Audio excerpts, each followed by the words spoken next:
zolder, een foto van een oude boot. Is dat nog van voor de polder, van die oude vissersvloot? Jochie, dat is een gelukkie, ik was dat prentje jaren kwijt. Ik heb nou weer een heel klein stukje van die goeie oude tijd. Daar is het water, daar is de haven, waar je altijd horen kon.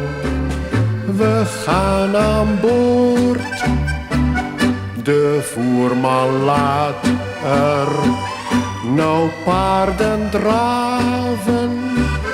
En aan de horizon leidt Emmeloord.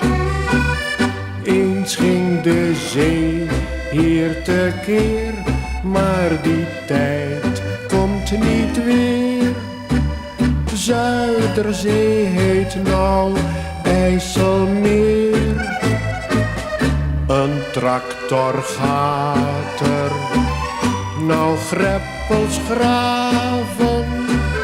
Ik zie tot de horizon geen schepen meer.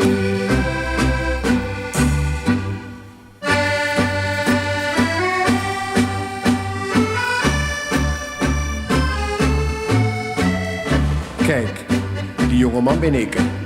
Ja, ik was de kapitein.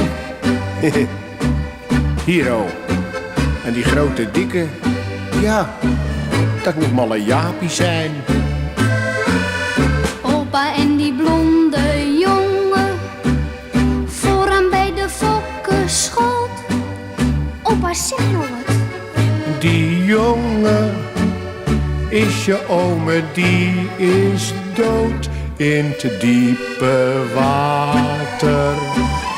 Ver van de haven, in die novembernacht, voor 20 jaar. Door het brakke water is hij begraven. Maar als ik nog even wacht, zien wij elkaar. Toen ging de zee zo tekeer in een razend verweer. Ongestraft slaat niemand haar neer.